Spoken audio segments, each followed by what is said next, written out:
Ho imparato a vivere il tempo. Quanto mi piace quel concetto del non ho più tempo, che è così diverso dal non ho tempo.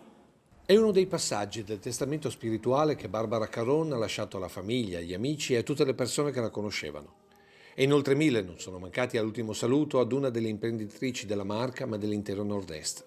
Dentro e fuori la chiesa di Careinati, frazione da dove il papà, Angelo, ha sviluppato l'impresa edile, divenuta oggi uno dei colossi delle costruzioni.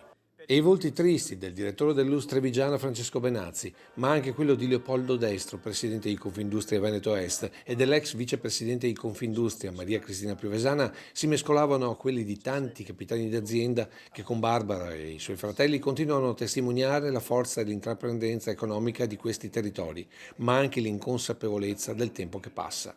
Ed è soprattutto a loro che Barbara ha voluto lasciare un messaggio. E poi mi vengono in mente tutte le cazzate per le quali mi preoccupavo e mi sembra un secolo fa e mi fanno sorridere, ma poi anche incazzare perché forse mi rendo conto che ho perso tempo, del tempo prezioso che non tornerà più.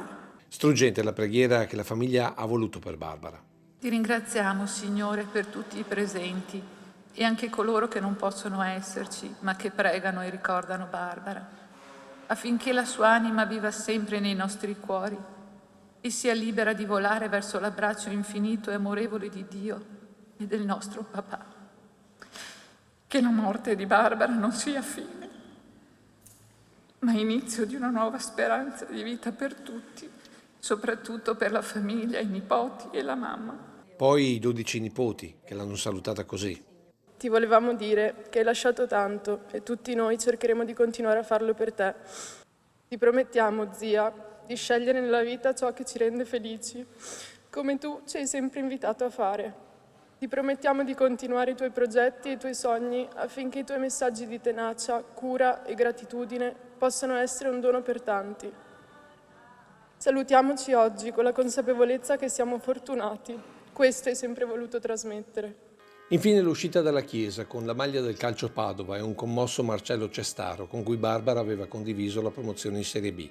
Ha segnato l'ultimo atto della cerimonia prima della tumulazione nella tomba di famiglia.